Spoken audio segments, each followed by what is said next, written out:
Jux has got the video.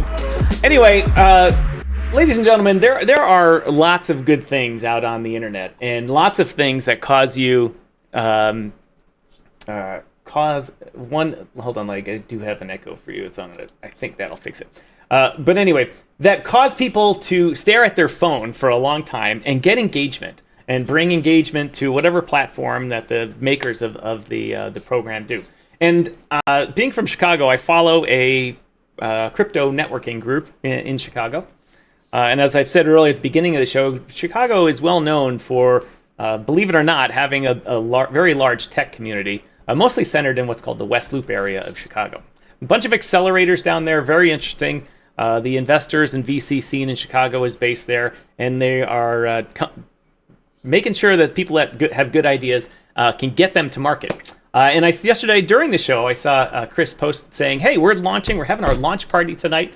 And last night in Chicago, and I said, I'm currently in Ottawa, and I would have been like, if I was in Chicago, I would have gone to that, and done a little reporting from it. So I said, hey, how will we get you on the show today? So it's a last minute introduction on the show. But what I've learned so far, Chris, is that you've designed an app which you call the culture layer of Solana, and you want to bring more engagement to your app. So obviously you can get eyeballs on it. So tell us from the beginning, what is Cupcake, and how is it going to change people's interactions on the blockchain? Okay. Got it. Okay, cool. Yeah. Well, I think my whole theory is crypto's too hard, right? If you're not a trader, if you're not a gambler, a speculator, it's not a place you want to spend your time, right? If I talk to my mom, my sister, my cousin, these are people who understand what blockchain is. They're bought in. We like crypto. We got our Coinbase account set up. But then I show them a chart, and their eyes go crossed, and they're like, oh, we can't do anything with crypto. Or I show them a list of the top trending meme coins, and they're like, what the hell is Bonk? What the hell is WIP, Jupiter? I don't understand these things. I'm not going to participate.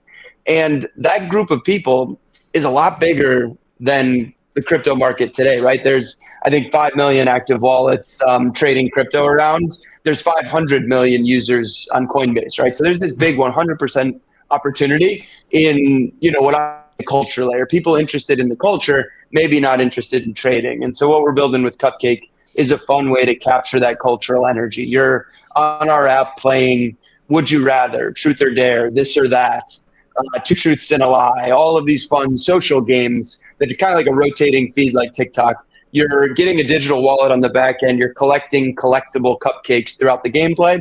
And then based on how you do, you're collecting tokens, prizes, and rewards. So you can imagine, I don't know if you guys know Bonk. It's a leading meme coin on Solana. Absolutely. Bonk, we're going to do Bonk trivia. You climb your way up the Bonk leaderboard. You collect the Bonk cupcake, and then you're getting an airdrop of Bonk because you were the best Bonk trivia player. So it's a way for people that... certainly the Bonk has got a lot of eyeballs on it, and they're have done things well. Of course, the SHIB community is rather large. And if you can if anyone can duplicate that and get their fingers into that, it's a good thing. So you've given us a little bit of background on what you are. How did you come up with this idea? What started it? What was it? You're sitting there one day going, should I be a professional baseball player or start a crypto project? It's both very difficult things to be successful at. It's a great question. Unfortunately, professional baseball was not an option for me, so here I'm in crypto. No, I spent the last 2.5 years working at a company called Vayner3. I don't know if you know Gary Vaynerchuk, but he's a big social media guy. He had an agency that was working with big Fortune 500s, Pepsi, Budweiser, Coach, Red Bull, KFC, all trying to experiment using Web3 with crypto, with NFTs. And so we did big projects. We put an NFT in a Super Bowl ad with Budweiser. We tokenized whiskey with Johnny Walker. They were all little experiments. And what I learned over those 2 years was how do more mainstream consumers perceive blockchain? What do they want to do? Right. What do they not want to do? And we tested a bunch of little concepts with these big brands. But these big brands are, they're a little slow, right? And we did very cool stuff, but there was always this, 5-year, 10-year vision. And it would take some time. And so at some point I was, ready to kind of go ship some stuff. And so that's when this Cupcake opportunity came up. That was about 3 ago, I joined the team, and yeah, that's what we're building. Now, when you say a little go ahead, slow, Pedro. Go ahead. Sorry.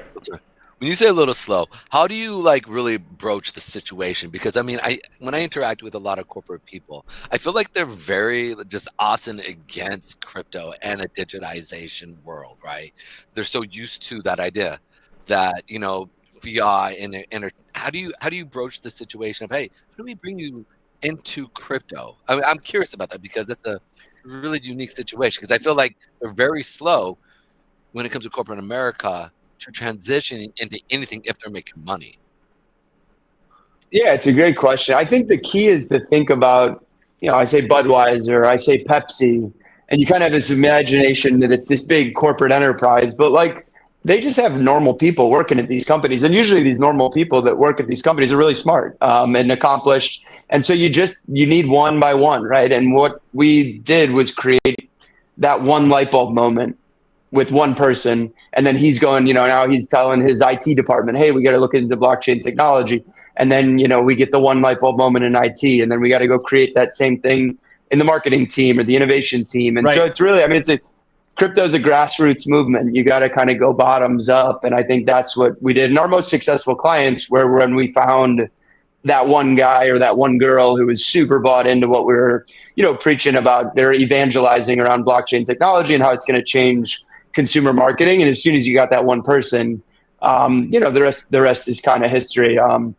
You always still got to make it through these big legal departments and big finance departments. And that's what takes a long time, but you know, it's just people. And I've found that the more people learn about blockchain, the more they understand and get it and are more open to the idea. It's usually the people that are resistant are the people that haven't really done the work to understand it. And so I think it was more just an information game. I love it. That's just amazing. And then, so when you're bringing this idea of even a cultural standpoint of bringing societal like norms into crypto, and then you launch this, how was that where was the genesis of that? Like, what made you decide to go this route versus take you in another like utility, like a speed trap? I call it the speed trap. Oh, we're faster than you, and then now we're faster than you. So what made you decide to go this route? Yeah, I think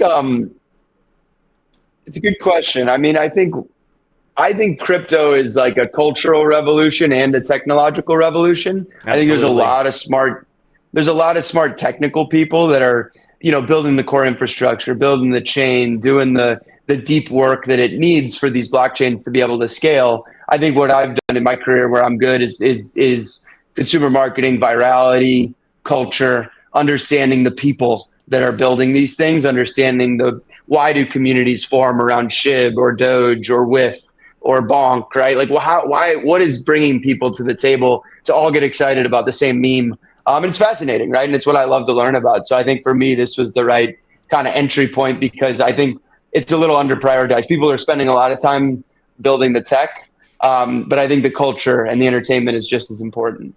So how does this? You've developed it. How does this? Well, let's back to the question up for a minute. Tell us about the funding for this. Is there a group behind you that you want to talk about and tell that they're a good group of people? Yeah, definitely. So Cupcake was actually born before I joined the team. So back in 2021, 2022 is its origins. And it was born from a venture studio here in Chicago. You mentioned the good investor and venture scene accelerators. Yep. One of the leading crypto venture studios in Chicago is called BMJ Studios. It's Bartaj and Jordan. Bartaj and Jordan are two guys who, used to work at Citadel, went to Chicago Booth, worked at Solana, actually invented the standards for NFTs on Solana. So they built a lot of core infrastructure for the chain, spun out their own little venture studio, and now they're just spinning out little crypto experiments, and these little crypto experiments become big companies. One of their best companies, Cube Exchange, just raised a massive round. They're an exchange on Solana, but across multiple chains, and are really seeing a ton of good growth. We're working out of the Cube offices right now. There's a bunch of little Solana projects that all kind of work out of here. It's almost a co-working space as well. BMJ Studios spun out Cupcake a couple years ago. We raised some money, and it kind of lasted us through the bear market. And we're able to launch. We still have plenty of runway, but we're definitely thinking about, some pretty exponential growth in the future. All right. So what's the funding model here or not the funding model, the income model here? How is it going to make money? How are you going to take all of this hard-earned money out of our pockets and throw it at you? Yes. Yeah, I think that's the $1 million question, maybe the $1 billion question. I think what we're thinking about is running some interesting revenue experiments off the bat. So right now we're a totally free to play platform. Right. You play your Would You Rather, Truth or Dare. You're collecting your cupcakes. You can trade those NFTs if you want, but we're giving them away for free. And then you're getting prizes and rewards. And I think the three revenue experiments we're going to run is, number one, do users want to pay for upgraded gameplay, upgrading their cupcakes, for having an avatar on the platform? We have a concept of sugar, which is your energy currency. So as you play, you run out of sugar because you need sugar to bake cupcakes, right? And we've already had players saying, like, I ran out of sugar. I need more sugar. They might pay $1. They might pay, This sounds like a problem Miami had in the 1980s. Man, I need some more of that white stuff. Man, this is just digital sugar. It's right. Digital Sugar, nothing from Colombia. Exactly. But I think users, like the Candy Crush model, right? Candy Crush makes all their money from people, microtransactions. And I think if people enjoy our game, there's something there. We'll also have these NFTs. There's going to be trading fees on marketplaces like Tensor or Magic Eden as people are trading. There might be some revenue for us. I don't think we're going to have it's not like a sustainable revenue because it's just going to be peaks and troughs, but I'm interested in that. And then really, I think the opportunity is in our partners. We're partnered with a whole bunch of projects. I mentioned Bonk. These are companies that want to access new wallets. And these partners who want to access new wallets, we're kind of the wreath on the front door and saying, hey, come play Cupcake. It's fun. It's easy. And you can learn about crypto. And then, you get, $50 a bonk to go, stake on BonkBot or to go, play with different bonk games. And so we're giving partners new wallets to access. And I think partners, it's almost like an advertising model. They'll be excited to find those new users, have them discover their platform, almost advertise part of our gameplay. And then that's going to be a big revenue driver for us as well. Now, one of the markets that just goes crazy for these types of things is the South Korean market. Do you have any language ability to, or cultural, because it's a slightly, not just different language, the culture is slightly different. Do you have any international aspirations, not just for, obviously, this is a global thing, but to attract these crazy markets where people spend all day on their phones on these types of things? Yeah, I was on a call this morning actually we're working with a development agency that's helping us ship our product really quickly. They're called Laser. Big shout out to Laser.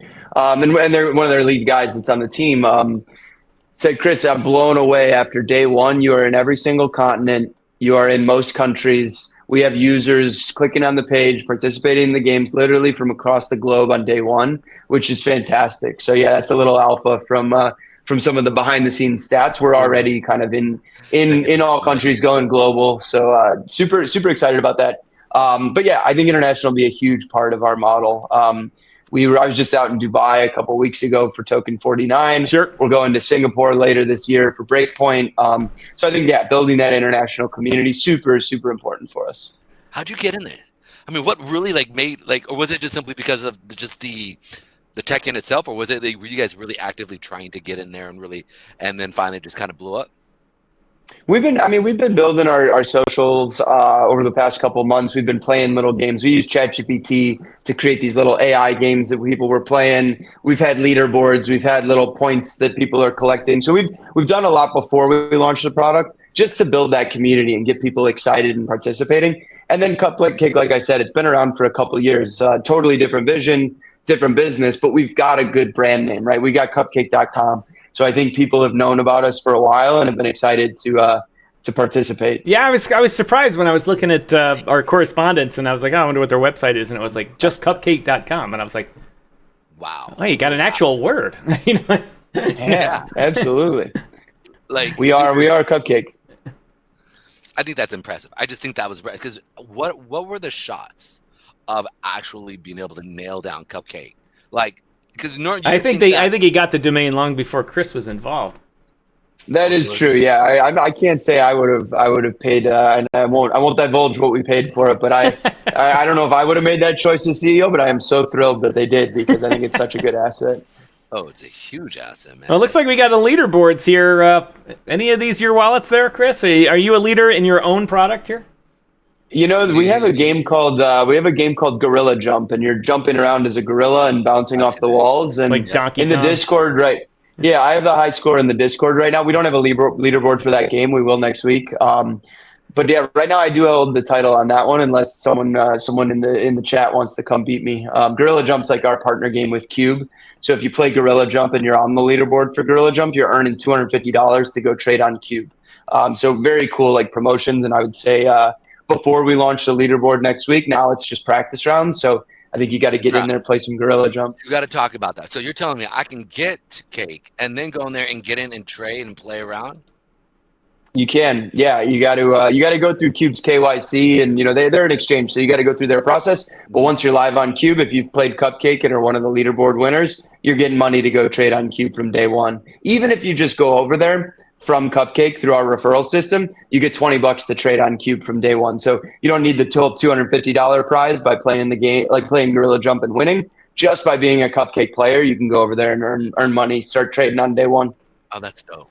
One of the questions from the audience is, do you guys have a TG or are you just in Discord? We do have a TG. It's read only. We just do announcements in there. It's not very poppin'. But I can certainly drop the link. Let me find it. Crypto Mike, I think the best thing is to go to their Discord, and for this type of thing, because Discord you can play little games and stuff like that in Discord. So it's a better place for that. And then Crypto Mike asks, are they on different platforms like Android or just browser based? Yeah, they're browser based today. And this is just kind of our MVP launch, and we wanted to just ship something quickly, start getting user feedback. We're going to be an app. We're going to be in the app stores across Android, across Apple, and we're going to be on the Solana Saga phone too. I think that's all our ambition is to be. Right, I forgot about the Solana phone, bro. Yeah, it's going to be a user friendly mobile app, bro. You talking language right there now. Talk dirty to me. What? Pedro's been following that Solana phone for a while now. I'm licking my lips over here going, oh yeah. All right, so what we spoke about the funding for the project and the income for that, and obviously the goal is to unicorn it, and next thing you know, it's Candy Crush or something like that. But what's your realistic goal for you and your Chicago teammates there now? What's the next step that you're trying to get to? Yeah, I mean, I think ultimately, I want to be the killer app on Solana that crosses the chasm, right? We've seen like STEPN. I don't know if you guys remember STEPN. It got close. Yeah. There were mainstream players, like people that didn't know anything about crypto. They were walking around with their digital shoes, getting their STEPN points. We saw Friend Tech, be kind of relevant, get some Web 2 influencers on their platform. Right. Top Shot, of course. Top Shot was getting all the NBA fans. I think our ambition is to be, in that class of apps that, come close to attracting new users into crypto and showing them that, crypto isn't just financial nihilism, a bunch of gamblers, right? It's more than that. It's richer. There's art, there's culture, there's music, there's fashion, there's memes, sure, there's internet culture, and it's a fun place to be and spend your time and to learn about the frontier of technology. So I think that's our goal is to be an attractive entry point for new users to the crypto space, and like whether or not we're the unicorn that crosses the chasm and suddenly we're the number one app on the App Store. Whether or not we do that, I just want to be a force for good for crypto. I mean, I've spent my last 3 years working in the space. I've been investing for like 6 or 7 years. And I love it. It's given me so many cool opportunities. It's given me it's given artists new ways to, create new mediums. We talk about it on this show all the time. It's just new ways to connect with their audience. Like artists traditionally go through a middleman, like the music industry and stuff like that. And now they can hit it, get access. A side note, when I learned we had a guest on that was doing NFTs for the music industry, and they said, well, one of the problems is that even Taylor Swift who doesn't. We like to mention her name every show just for the algorithm. Nice. There you go. But Swift, Mr. right. Beast, this type of stuff. Taylor Swift is actually in our app. We have a section where it says overhyped and underhyped, and people can vote on Taylor Swift. Kendrick Lamar. We got Drake in there, but we also have crypto influencers and whatnot. But Taylor Swift, she's like 73% overhyped. That's what the audience. We're gonna is need to saying, get Pedro up there. He's Let's go Pedro. Vote for Pedro. Let's do it. That won't invoke any copyright issues, will it? No, I don't think so. Do not. If anything, just be like Pedro. The dork. I love it. The dork, man. One of these days, we'll have that problem, Chris, and we'll be the unicorn of shows. All I have to do is stop getting the technical issues at the beginning of the show. Easier said than done, man. I get it. It's such a pain. Yeah. I guess in the best way though, because I look at it like this. In a few years we will hit like that point where like we can do this full time and not have to worry about all these small things. We'll be able to pay somebody like, hey, take care of this, right? And so when there's an issue or a mess up, we'll yell at them like, what are you doing? But then we'll go on the show and we'll laugh because that's us a few years ago. So whatever. Yeah. It's part of the journey. It is. Man, I'm excited, man. Your project seems really fun. Yeah, and I realize you mentioned your backers have a history in Solana NFTs and all that, and so you're deep in the Solana system. Anything towards like other blockchains that are currently crazy now, like Base and Ton and stuff like that? Yeah, no, I love Base. Yeah, I worked a lot with Jesse over at Base when I was at Vayner3. We worked with them. They were just one of our clients, Coinbase, and we get to know the Base team pretty well. And I love what they're building.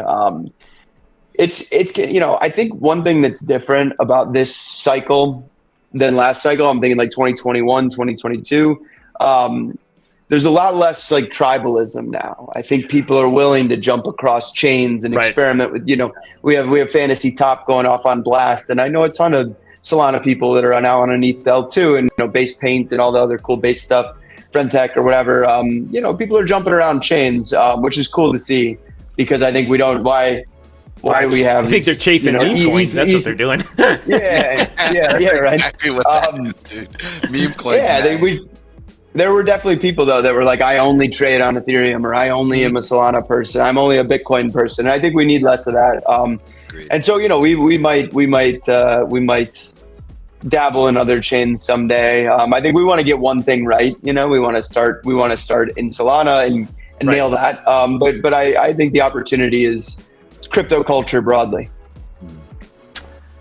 All right, ladies and gentlemen, that's Chris from Cupcake Protocol or Cupcake.com. To find them, you go into the body of this broadcast and you'll find a link to their link tree, which has all the information on how to find them. Or if you can't remember Cupcake.com, you shouldn't be on the internet in the first place. Right? Like what's wrong? We love it. Just forget that anyway. Well, thanks for joining us. Hold on, Pedro's got one last. He always does. Yeah. When you're big and you blow up to the point where it's like you Shiba Inu, you have Pepe, and you have Cupcake, right? Will you remember us small guys and come on the show and just BS with us again? Absolutely. Bring me back anytime. I love chatting about Cupcake. I appreciate you guys. Thanks for having me on. You're welcome. All right, Chris. Enjoy. Thanks for coming on, and we'll talk to you again in the future. Ladies and gentlemen, that was adios. Chris with Cupcake Protocol. I always love